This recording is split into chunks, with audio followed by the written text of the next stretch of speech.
All right, good morning, Aurora, and welcome to Quarantine, Coffee, and Jesus. If we haven't met, my name is Kerri and I am the group's director at the Aurora campus.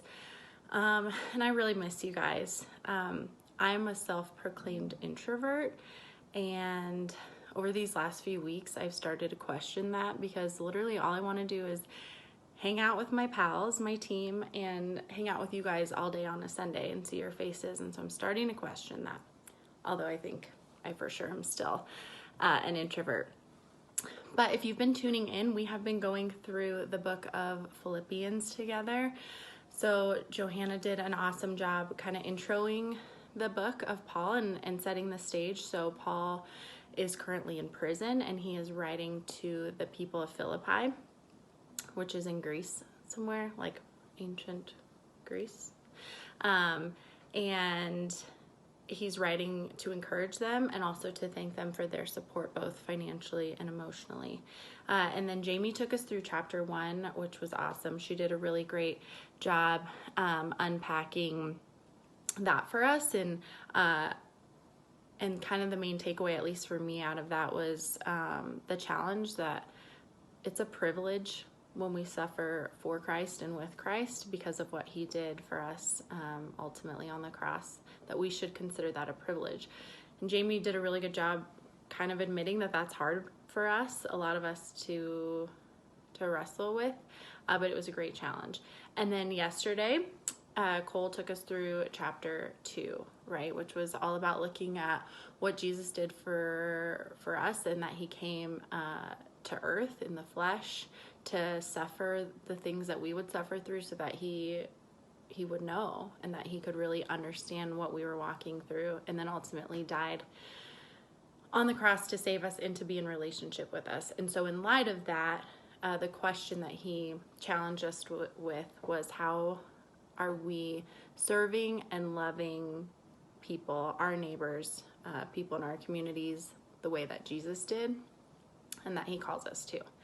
So that's kind of a quick recap. If you have not read chapter 3 yet, you can push pause on this video and go read it really quick. It's a really quick read. Or you can just follow along with me and hopefully I will cover anything that you need to know. So Paul starts chapter 3 really by reiterating and encouraging his readers to rejoice. So the first verse is, "Finally, my brothers, rejoice in the Lord."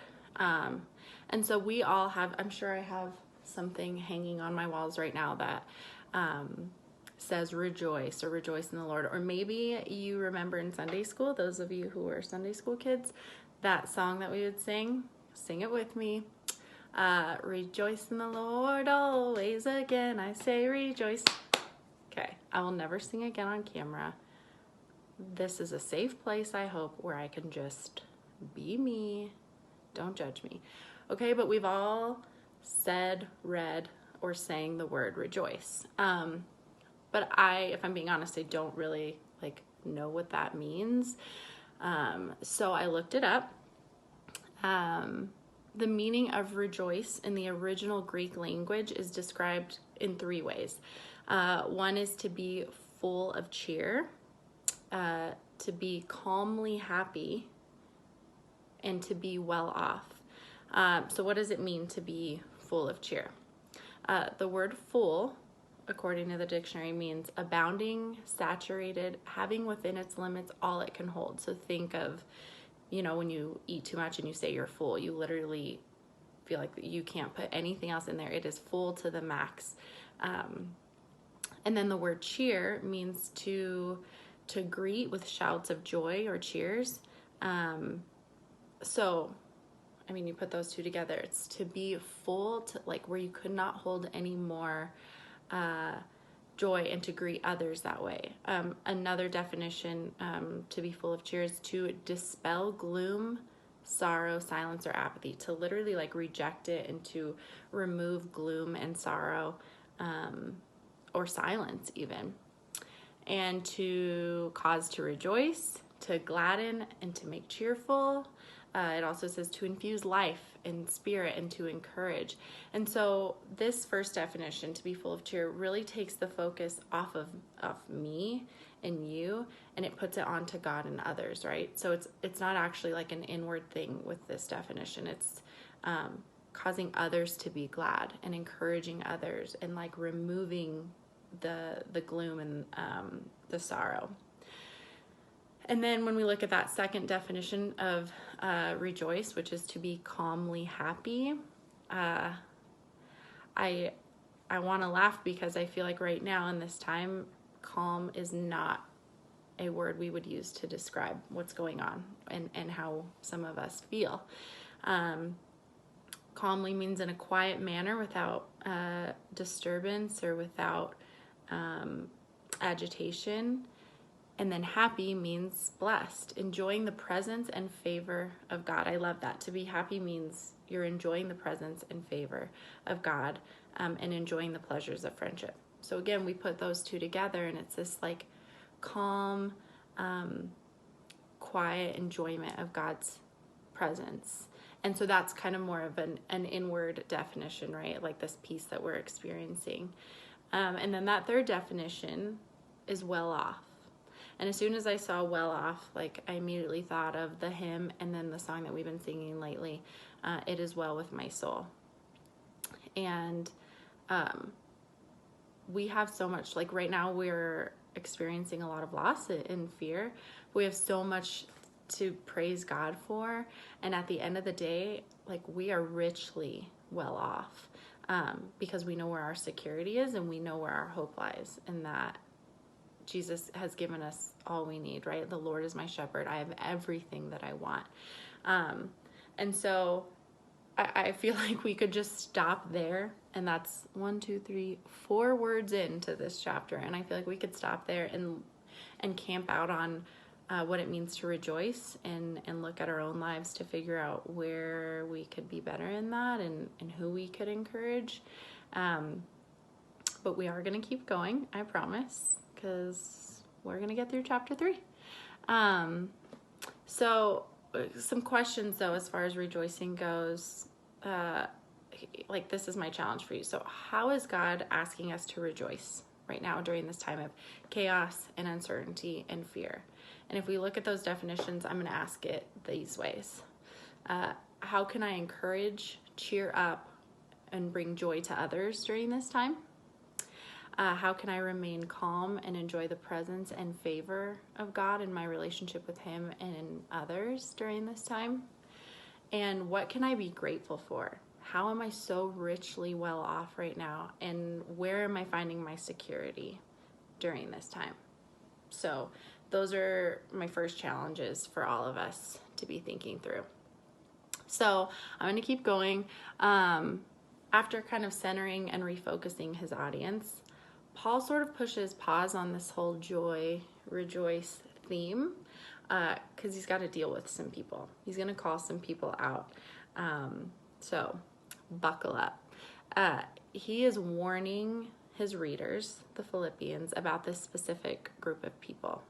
Some call them Judaizers. Some call them legalists. But Paul straight up calls them dogs. Like, he goes in on them and calls them dogs. You can read it right there in verse 2. Look out for the dogs. Look out for the evildoers. Look out for those who mutilate the flesh. And so there's a lot of wordplay going on in that verse, and we won't go into all of it. But Paul is calling out this group of people who basically relied on their own works, on outward works, on the strict adherence to the Jewish law, and on their own flesh for their security and salvation. So, they adhered to all the Jewish law, including circumcision and all the things that were in place for them that they thought secured their salvation. And they actually called the Gentiles, the non-Jewish people, dogs. So Paul is kind of flipping the script on them and calling them the dogs because they are trying to use the law against the Gentiles and basically saying, unless you do all of these things and become Jewish, become like us first, you can't be a Christian. and you're not saved. And Paul is not playing with that because he knows the truth. So what he's saying, he goes on this like harsh rant against the people. And he says, hey, if anyone should be confident in himself, it would be me. I have more to show than all of you. I've upheld the Jewish law down to the letter. I've been circumcised. I'm like, my heritage, my citizenship, it all lines up with the law. But even I know better than to think that I have somehow earned or worked my way into salvation. This grace is purely a free gift that comes from choosing Jesus. And so he goes on to talk about how all of his accolades and his accomplishments would make him worthy, right? He's a spiritual do-gooder. He's done what he needs to do. But all of that was worth losing for the sake of knowing Jesus. All of his material possessions, his reputation, he calls it rubbish or trash in comparison to having this relationship with Jesus. And that truly, it's all, he counted it as loss because it was what he was using to like measure his worthiness of salvation, and his worthiness of grace was being measured by all those things. And so he says, like, forget it. None of that was worth it. And it's not where my hope is found. So he's not being cocky in it. He's not saying like, if anyone can brag, it's me. He's just saying like, yeah, we can all follow the law, and that's not the point. And I wonder like if that hits home for any of us right now, right? Because a lot of us have experienced a lot of loss in our lives in general for decades. But specifically right now in these last few weeks, we've lost what feels like our freedom. We've lost, some of us have lost jobs or are afraid to lose our jobs. We're afraid of losing our homes and our cars, our reputations, friends and family that might be at risk. Like, we have all of that fear, and we've already lost a lot. And what Paul is saying is that all of that pales in comparison to the life and promise that we have in Jesus. And sometimes, I know Jim's talked about this before, but people will say like, hey, like everything happens for a reason, like God's going to use it for good. And you want to punch those people in the face. Like, me too. I get it, because they don't understand. They actually have never experienced or walked through what you're walking through. So like, shut up. But coming from Paul, like, we know that he gets it, right? We know that he has experienced loss. He's actually been in prison. He's lost everything for the sake of Jesus. And so we can sort of take it in from him and like give him the benefit of the doubt that he knows what he's talking about. So again, in verse 10, Paul says that sharing in Christ's suffering will result in him becoming more like Jesus. And he's very quick. I mean, he doesn't skip a beat to note that he is in no way close to being like Jesus or being perfect. He still struggles with sin and fear. And he knows that he won't experience the full resurrection perfection of Christ until he comes back for us. But man, he is going to go out swinging, and he is going to die trying, right? He's going to do that right now with the time that he has left on this earth. But so why? Like, why try if we know that we wouldn't be perfect until we're reunited with Jesus? And Paul says, because Jesus has called him his own. Jesus gave him the gift of grace and salvation before Paul ever changed anything in his life or cleaned up his act or became perfect like Jesus. So the natural response out of that to a grace like that is just humble submission and obedience that's born out of trust and relationship. But he doesn't just leave us there, because that feels like a tall order. He gives us some really good advice on how we keep fighting this fight that only seems to be getting harder right now. He says in verse 13 through 14, brothers, I do not consider that I have made it on my own, but one thing I do, forgetting what lies behind and straining forward to what lies ahead, I press on toward the goal for the prize of the upward call of God in Christ Jesus. So Paul knows that if he sits in prison right now, dwelling on all the crap that has been done to him and all the crap that he's done to other people, because he has a past and he's hurt a lot of people and persecuted these very Christians, that the mental prison he will be in is going to be far worse than the physical one that he's sitting in right now. So he makes the decision to leave all of that in the past, to not feel sorry for himself and to not be the victim, even though he could justify doing so, right? Even though a lot of us have been victims of things and we've had things happen to us, especially right now. None of this is in our control. None of it. But he chooses to look ahead, right, at the hope and the promise. In verse 15, he says, let those of us who are mature in this way, mature, think this way. And if you think otherwise, God will reveal that also to you. Basically, he says, like, those of you who are mature and perfect, know that you aren't yet mature and perfect. Like, that's a sign of maturity, that you know you're actually not ever going to get there. And if you think you are mature and perfect, God will be sure to remind you that you aren't. Anyone else? Okay, cool. So then in this last section of chapter 3, Paul invites his readers to join him and be like him. But not in the like, hey, look at me, I've got this all figured out kind of way.